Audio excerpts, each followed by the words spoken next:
Hi, welcome back friends. I hope आप सब मस्त होंगे। फ्रेंड्स, जैसा कि आप सबको पता है, हम लोग क्लास 10th इंग्लिश ग्रामर को पढ़ रहे हैं और इंग्लिश ग्रामर में हम लोगों ने कई ऐसे टॉपिक्स हैं जिनको ख़त्म कर चुके हैं। लाइक जैसे कि सेंटेंस हुआ, रीऑर्डिंग ऑफ द सेंटेंस हुआ, टाइप्स ऑफ सेंटेंस हुआ और आर्टिकल्स हुए, और इसके साथ साथ जो है स्पेलिंग मिस्टेक्स, इन टॉपिक्स को हम लोगों ने ख़त्म कर चुके हैं। और फ्रेंड्स, मैं आप सबको बताना चाहता हूँ, जो भी टॉपिक्स हम लोगों ने पढ़ा है ये एग्ज़ाम के पॉइंट ऑफ व्यू से आई थिंक बहुत इम्पोर्टेंट्स हैं। और इसके साथ साथ जो भी अभी टॉपिक्स बचे हैं वो सारे टॉपिक्स जो हैं class 10th English grammar exam के पॉइंट ऑफ व्यू से बहुत इम्पोर्टेंट्स हैं। और फ्रेंड्स, हम लोग आज जो है एक नए टॉपिक्स को पढ़ना चाहेंगे और उस टॉपिक का नाम है टेंस। टेंस क्या होता है, टेंस की डिफिनेशन क्या होती है, नंबर्स ऑफ टेंस कितने होते हैं, टाइप्स ऑफ टेंस कितने होते हैं, और इन चीज़ों के साथ साथ टेंस से संबंधित क्लास 10th में क्वेश्चन कैसे पूछे जाते हैं। सबसे ज़्यादा ज़रूरी जो जानने वाली चीज़ है वो सबसे ज़्यादा आई थिंक यही चीज़ है कि हम लोग कैसे पढ़ें कि क्लास 10th में किस वे में, किस टाइप्स से जो है टेंस से संबंधित प्रश्न पूछे जाते हैं। अर्थात क्या टेंस का जो है ट्रांसलेशन पूछा जाता है, कि टेंस की परिभाषा पूछी जाती है, या फिर how many numbers of tenses, कुछ इस तरह से प्रश्न पूछे जाते हैं, या टाइप्स ऑफ टेंस, इन चीज़ों को पूछा जाता है। नहीं, टेंस से संबंधित जो प्रश्न पूछा जाता है वो इन चीज़ों से संबंधित नहीं होता है। टेंस से संबंधित जो भी क्वेश्चन एग्ज़ाम के पॉइंट ऑफ व्यू से पूछे जाते हैं, विशेष रूप से क्लास 10th में, वो कुछ इस तरह से होते हैं जैसे कि स्ट्रक्चर ऑफ द सेंटेंस। 12 जो टेंस हैं, नंबर्स ऑफ टेंसेज हैं, उसमें हर प्रकार का जो भी स्ट्रक्चर होता है उन स्ट्रक्चर से संबंधित क्वेश्चन पूछे जाते हैं। और इसके साथ साथ हेल्पिंग वर्ब से संबंधित क्वेश्चन पूछे जाते हैं, और एक कन्वर्ट टाइप का जो है क्वेश्चन पूछा जाता है। लाइक जैसे किसी एक टेंस में किसी एक सेंटेंस को इन इंग्लिश दिया गया हो और उस इंग्लिश के वाक्य को, सेंटेंस को कहा जाएगा कि दूसरे टेंस में कन्वर्ट करो। तो कुछ इस तरह से पूछा जाएगा। लाइक जैसे मान लीजिए पास्ट इंडेफिनिट में कोई एक सेंटेंस दिया जाए और कहा जाए कि जो भी सेंटेंस है इस सेंटेंस को किसी दूसरे टेंस में आप कन्वर्ट कीजिए, अर्थात बदलिए। तो कुछ इस तरह से प्रश्न पूछे जाते हैं। तो 2-3 टाइप का है जो वे, एक तरीका जो 10 के बोर्ड में क्वेश्चन पूछे जाते हैं टेंस से संबंधित।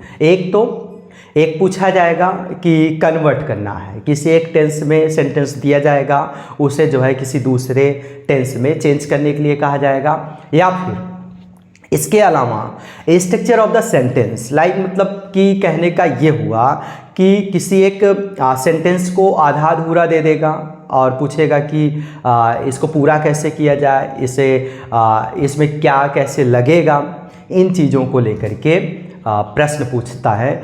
जैसे कि वर्ब से संबंधित कोई टेंस है तो उसमें कौन सा फॉर्म लगेगा, कौन से वर्ब का फॉर्म्स लगने हैं उसमें। तो कुछ इस तरह से प्रश्न पूछे जाते हैं। और विशेष रूप से जैसे प्रेजेंट का परफेक्ट कॉन्टिन्यूअस होता है, पास्ट का परफेक्ट कॉन्टिन्यूअस होता है, फ्यूचर का परफेक्ट कॉन्टिन्यूअस होता है। इसमें सिंस या फॉर का प्रयोग होता है। विशेष रूप से सिंस या फॉर से संबंधित भी एक प्रेपोजिशन के बतौर एक प्रेपोजिशन यहाँ से भी प्रश्न पूछे जाते हैं कि सिंस लगेगा कि फॉर।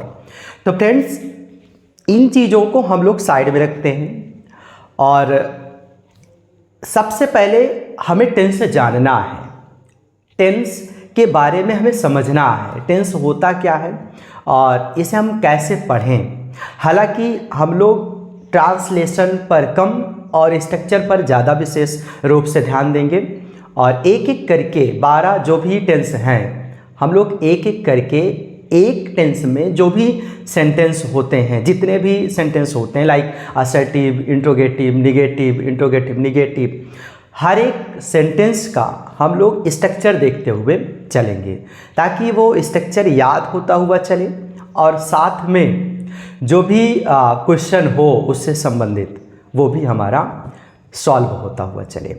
तो आज से हम लोग टेंस पढ़ेंगे और टेंस से संबंधित लगभग 3 से 4 वीडियोज आने वाले हैं और I would like to say that I request to all of you, I mean to say आप लोग जो है, मैं आप सबको बताना चाहता हूं कि आप मेरे हर वीडियोज को देखिए, हर टॉपिक्स से संबंधित जो भी वीडियोज हैं आप उसे देखिए और इसके साथ साथ जो भी टेंस से संबंधित वीडियोज आएंगे आप उन वीडियोज को भी देखिएगा ताकि अच्छे से जो है टेंस के डाउट्स क्लियर हो सकें।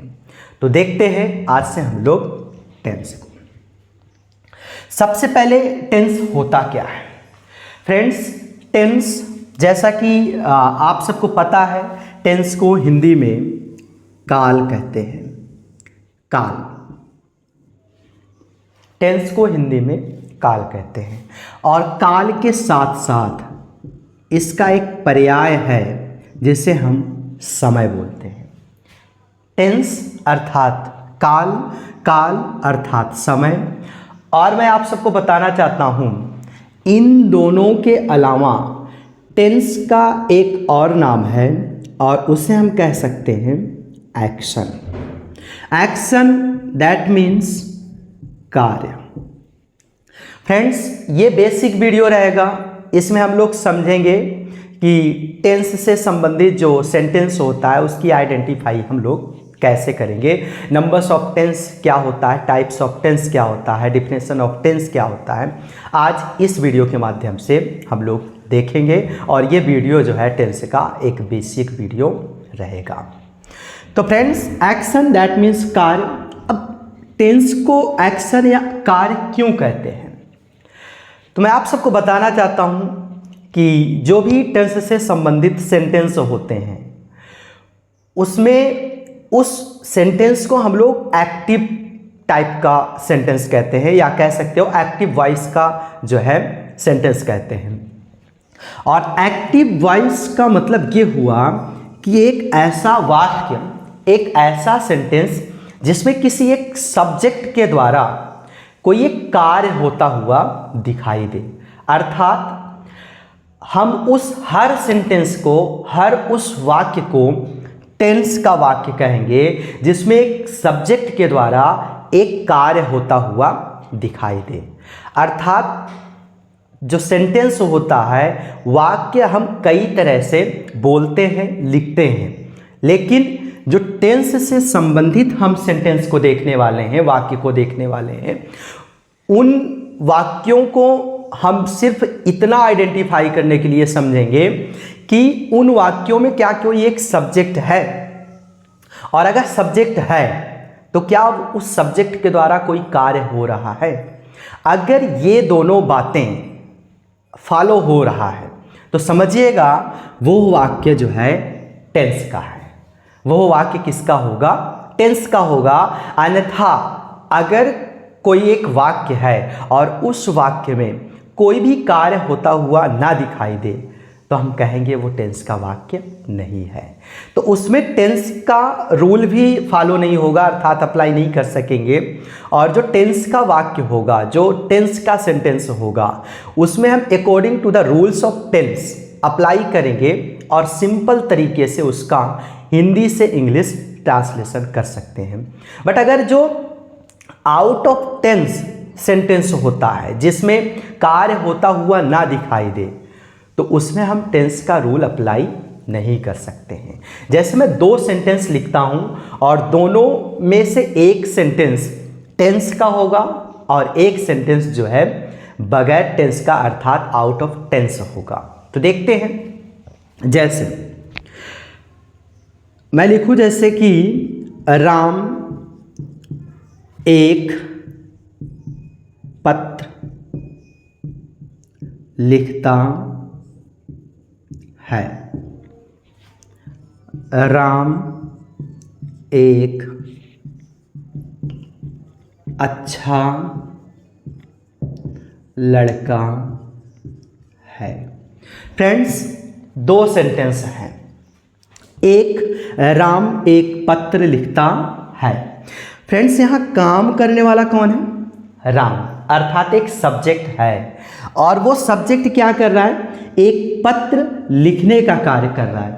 अर्थात इस वाक्य में एक काम करने वाला भी है और उसके साथ साथ वो जो काम कर रहा है उस काम को भी यहाँ पर दर्शाया गया है। तो इस तरह से वाक्य को हम टेंस का वाक्य कहेंगे और इस तरह से वाक्य का जब हम ट्रांसलेशन करेंगे उसमें हम टेंस के रूल को अप्लाई करेंगे और सिंपल तरीके से अगर आप जानते रहेंगे तो उसका ट्रांसलेशन इन इंग्लिश में कर सकते हैं। लेकिन यहीं पर सेकेंड सेंटेंस आप देखिए, राम एक अच्छा लड़का है। फ्रेंड्स, यहाँ काम करने वाला तो है, किसी एक नाम को यहाँ पर दर्शाया गया है, बट इसके द्वारा यहाँ पर कोई कार्य नहीं हो रहा है। अर्थात यहाँ पर काम करने वाला है लेकिन वो कोई कार्य नहीं कर रहा है। तो काम नहीं कर रहा है तो इसका मतलब ये टेंस का सेंटेंस नहीं है, ये टेंस का सेंटेंस नहीं है। क्यों? क्योंकि इसमें किसी भी प्रकार का कोई भी कार्य नहीं हो रहा है, अर्थात किसी भी प्रकार का कोई भी एक्शन इस वाले वाक्य में नहीं हो रहा है। और जब किसी भी वाक्य में कुछ इस तरह से भाव निकले जिसमें कोई एक एक्शन ना हो किसी एक एक्टर के द्वारा, दैट मीन्स किसी एक सब्जेक्ट के द्वारा, तो हम उस वाक्य को टेंस का वाक्य बिल्कुल नहीं कहेंगे और उसमें टेंस के रूल को अप्लाई भी करना चाहेंगे तब भी उस टेंस में, उस सेंटेंस में उस टेंस का रूल अप्लाई नहीं होगा।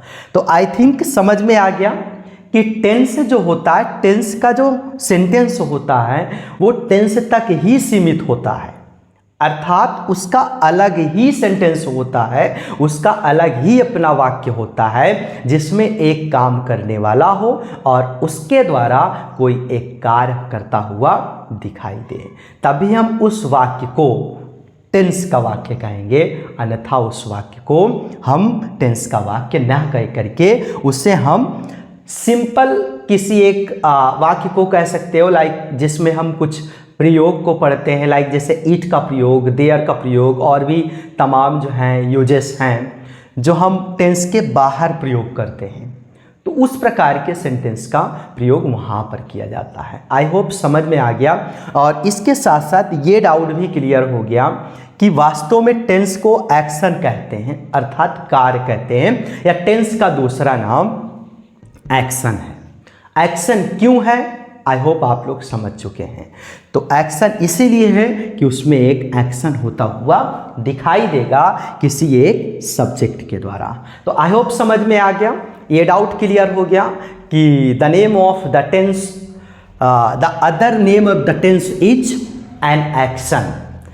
इट मीन्स टू से कि टेंस का दूसरा नाम क्या होता है? एक्शन होता है। और एक्शन क्यों होता है, आई होप आप सब जान चुके हैं। अब देखते हैं टेंस की परिभाषा क्या होती है, what is definition of tense.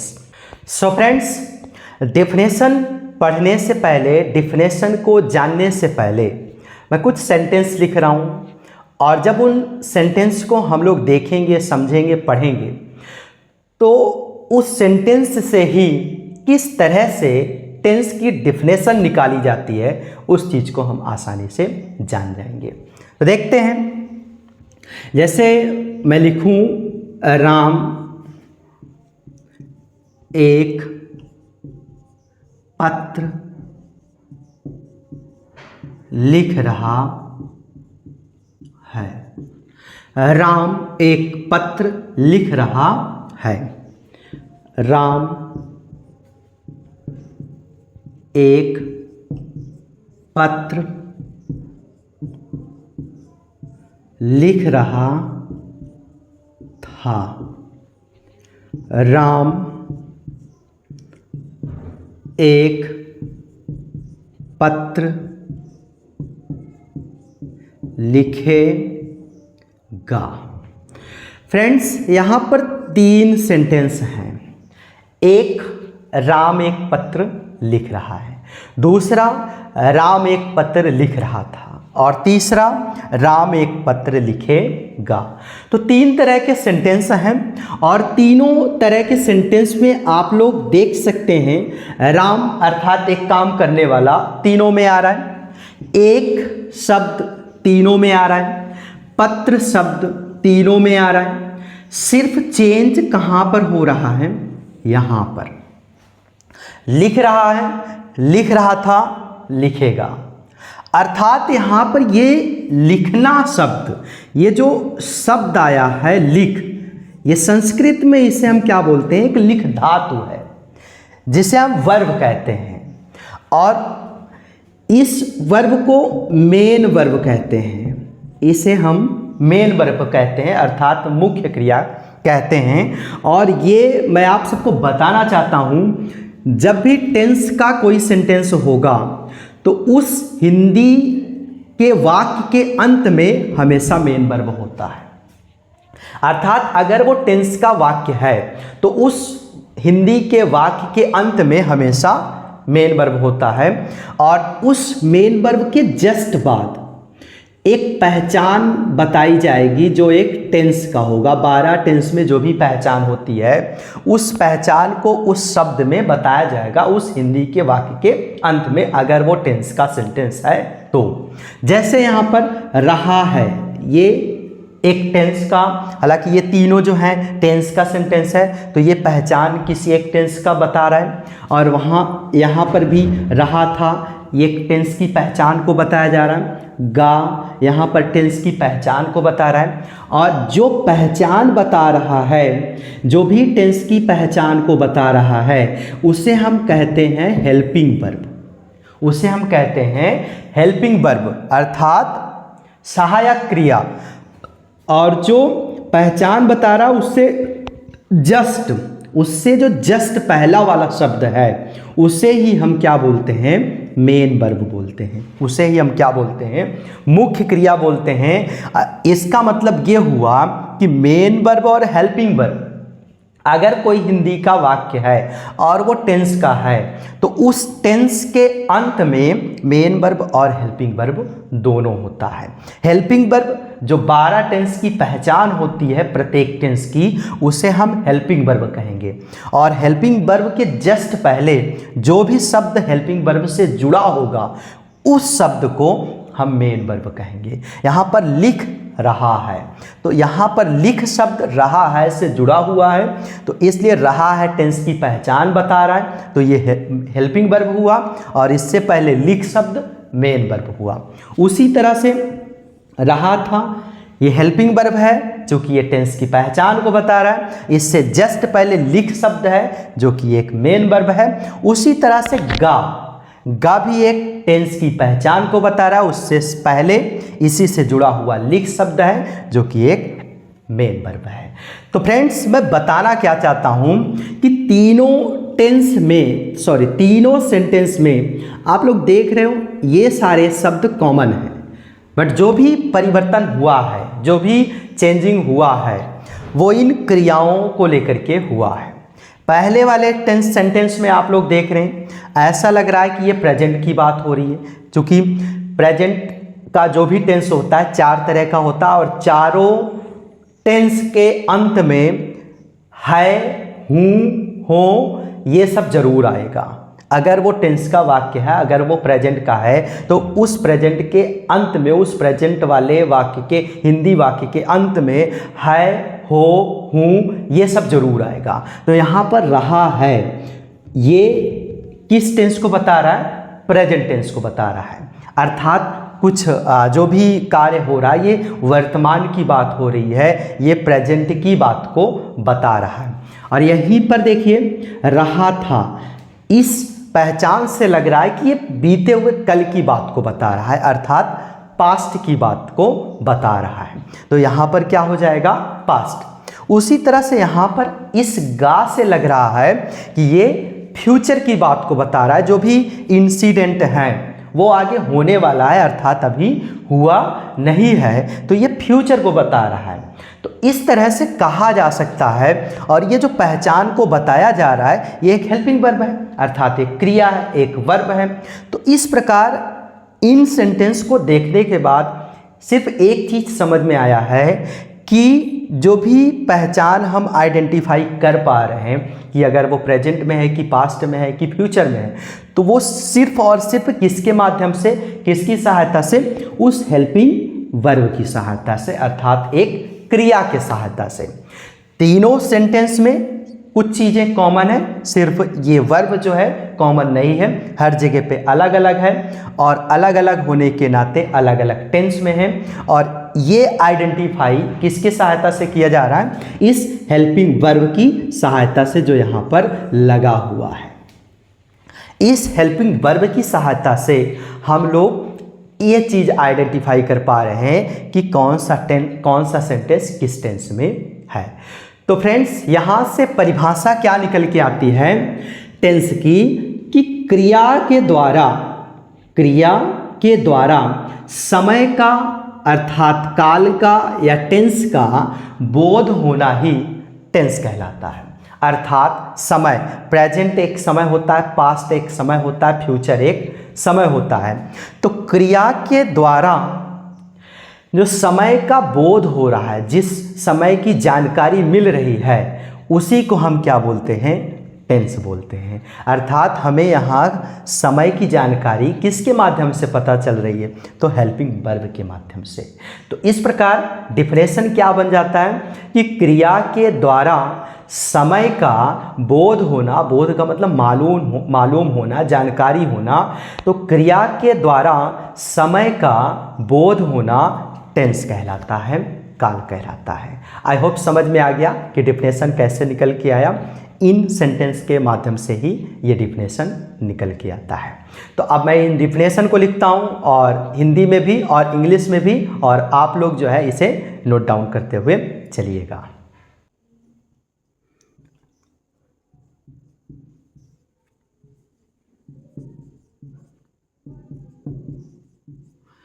To know the time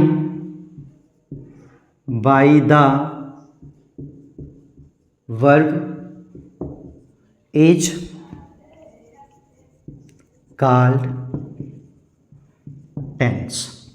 To know the time by the verb is called tense. क्रिया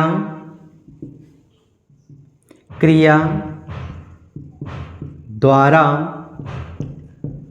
समय का बोध होना काल कहलाता है।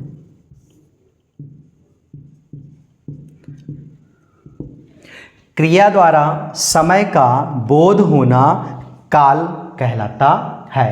To know the time by the verb is called tense. तो फ्रेंड्स ये कुछ इस तरह से टेंस की डिफिनेशन हो जाती है कि टू नो द टाइम मतलब समय को जानना, बाय द वर्ब क्रिया के द्वारा ही उसे क्या कहते हैं, टेंस कहते हैं। तो फ्रेंड्स कुछ इस तरह से जो है टेंस की डिफिनेशन बन जाती है। और आई होप आप सबको ये क्लियर हो गया कि टेंस को एक्शन क्यों कहते हैं, और आइडेंटिफाई भी करना आप लोग आई होप समझ चुके हैं कि हम टेंस के सेंटेंस को आइडेंटिफाई कैसे कर पाएंगे। और प्लस इसके साथ साथ इस डिफिनेशन को कैसे बनाया गया, आई होप ये चीज़ जो है आप सबको समझ में आ गया। अब देखते हैं नंबर्स ऑफ टेंस क्या होता है, टाइप्स ऑफ टेंस क्या होता है।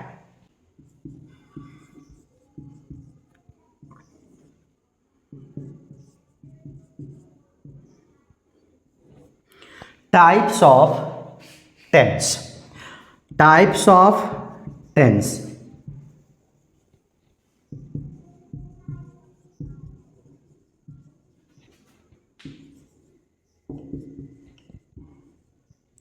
फ्रेंड्स ये जो टाइप्स होता है ये अलग होता है और नंबर्स अलग होते हैं। टाइप्स की बात की जाए तो there are 3 types of tense. तो जो टेंस है उसके 3 टाइप्स हैं। कौन कौन से?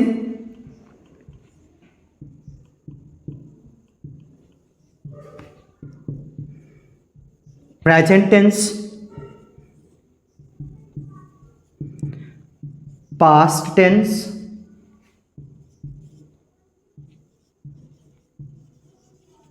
Future tense. प्रेजेंट टेंस जिनको हम वर्तमान काल कहते हैं, पास्ट टेंस जिनको हम भूतकाल कहते हैं, फ्यूचर टेंस जिनको हम भविष्य काल कहते हैं।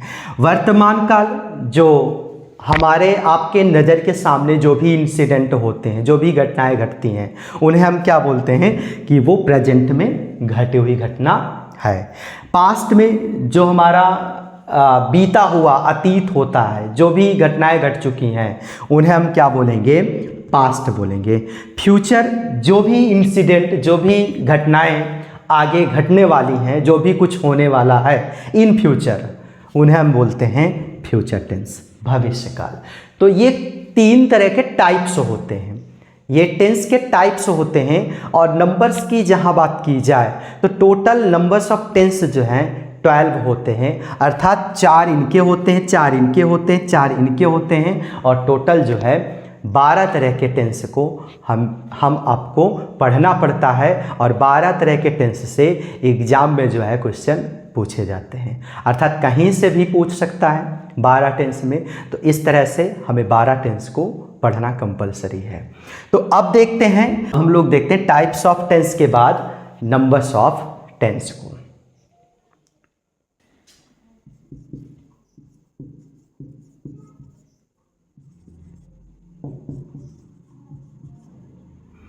Number of tense, numbers of tense. तो नंबर्स ऑफ टेंस की जहां बात होती है फ्रेंड्स, वहां there are 12 numbers of tense. You can say that कि नंबर्स ऑफ टेंस जो होते हैं there are 12 numbers of tense. तो कौन कौन से पहले देखते हैं। There are 12 numbers of tense. There are 12 numbers of tense. Friends 3 types के टेंस में प्रत्येक के 4-4 प्रकार हैं, काइंड्स हैं, नंबर्स हैं। तो टोटल हम लोग देख लेते हैं, प्रत्येक का जो है 4-4 है, तो टोटल मिलाकर के 12 होते हैं, 12 होते हैं। तो हम 12 को एक साथ लिख देते हैं।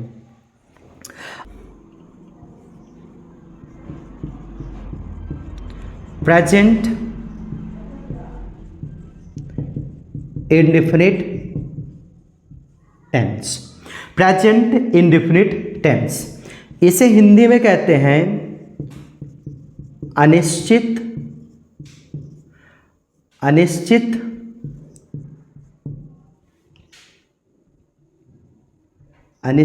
वर्तमान काल। अनिश्चित वर्तमान काल।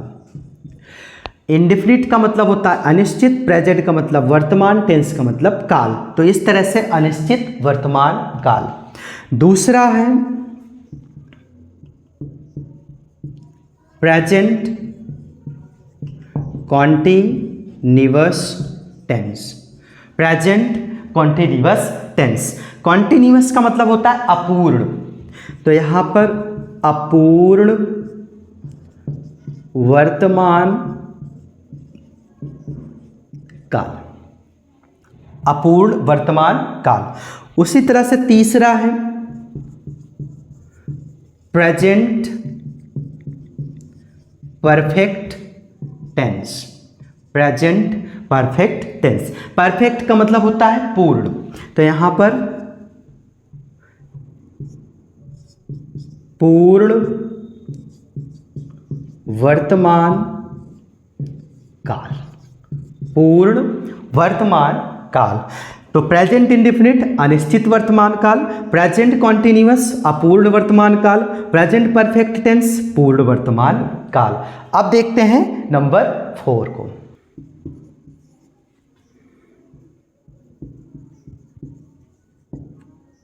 Present perfect continuous reverse tense. पूर्ण अपूर्ण वर्तमान काल, पूर्ण अपूर्ण वर्तमान काल, पूर्ण अपूर्ण वर्तमान काल। फिफ्थ, फ्रेंड पास्ट में आ जाना है। जो भी प्रेजेंट के साथ present indefinite, present continuous, present perfect continuous, उन इंडेफिनिट कॉन्टिन्यूअस और परफेक्ट इन तीनों को पास्ट के साथ ऐड कर लेना है। जैसे पास्ट इंडेफिनिट टेंस, अनिश्चित भूतकाल, अनिश्चित भूतकाल। उसी तरह से 6 नंबर पास्ट कॉन्टिन्यूअस टेंस, अपूर्ण भूतकाल, अपूर्ण भूतकाल। उसी तरह से 7 number past perfect tense, past perfect tense, पूर्ण भूतकाल। उसी तरह से 8 number past perfect continuous tense, पूर्ण अपूर्ण भूतकाल, पूर्ण अपूर्ण भूतकाल। तो ये टोटल 8 हो गए। अब देखते हैं फ्यूचर के चारों टाइप्स के बारे में। Future indefinite tense, future indefinite tense, अनिश्चित भविष्य काल, अनिश्चित भविष्य काल। 10 नंबर फ्यूचर कॉन्टिन्यूअस टेंस, अपूर्ण भविष्य काल, अपूर्ण भविष्य काल। उसी तरह से 11 नंबर फ्यूचर परफेक्ट टेंस, पूर्ण भविष्य काल, पूर्ण भविष्य काल। उसी तरह से 12 number future perfect continuous tense, पूर्ण अपूर्ण भविष्य काल, पूर्ण अपूर्ण भविष्य काल। सो फ्रेंड्स, ये रहे आपके 12 टेंस और मैं आशा करता हूँ आप सबको ये समझ में आया। और फ्रेंड्स, इन 12 टेंस को याद करना बड़ा आसान है, ऐसा नहीं है कि बहुत कठिन है, बहुत टफ है याद करना, ऐसा बिल्कुल नहीं है। आप 3 टाइप्स के टेंस को याद कर लीजिए, प्रेजेंट, पास्ट एंड फ्यूचर, और इंडेफिनिट, परफेक्ट, कॉन्टिन्यूअस। इन तीनों को आप याद कर लीजिए और प्रत्येक टाइप्स वाले टेंस के साथ इन तीनों को ऐड करते हुए चल देना है। जैसे प्रेजेंट के साथ इंडेफिनिट, उसी तरह से पास्ट के साथ इंडेफिनिट, फ्यूचर के साथ इंडेफिनिट, फिर प्रेजेंट के साथ कॉन्टिन्यूअस, फिर पास्ट के साथ कॉन्टिन्यूअस, फ्यूचर के साथ कॉन्टिन्यूअस, फिर प्रेजेंट के साथ परफेक्ट, पास्ट के साथ परफेक्ट, फ्यूचर के साथ परफेक्ट, फिर प्रेजेंट के साथ परफेक्ट कॉन्टिन्यूअस, पास्ट के साथ परफेक्ट कॉन्टिन्यूअस, फ्यूचर के साथ परफेक्ट कॉन्टिन्यूअस। तो कुछ इस तरह से आपको आसान होगा याद करने में, बहुत विशेष जो है टफ नहीं है, बिल्कुल टफ नहीं है, आसानी से याद कर सकते हो।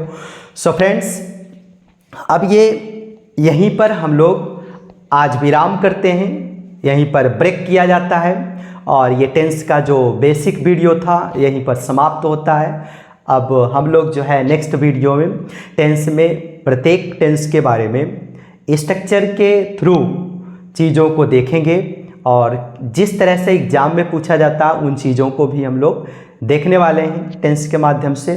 तो ये बेसिक वीडियो यहीं पर ब्रेक होता है और मैं इस चीज़ का आशा करता हूँ कि जो भी बेसिक वीडियो में हम लोगों ने सीखा, समझाया गया, वो आप सबको बेहतर तरीके से समझ में आया।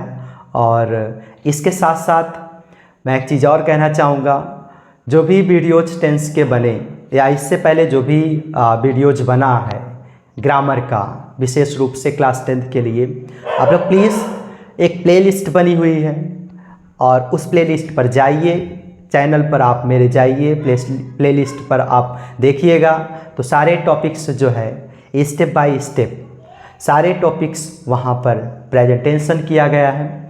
तो मैं यही रिक्वेस्ट करूँगा, आप लोग जो है ग्रामर से संबंधित जो भी डाउट्स हैं आप मेरे चैनल को सब्सक्राइब कर दीजिए और सारे डाउट्स को आप क्लियर कर सकते हैं। तो thanks for watching my video और फिर मिलते हैं एक नेक्स्ट वीडियो में। तब तक के लिए बहुत बहुत धन्यवाद।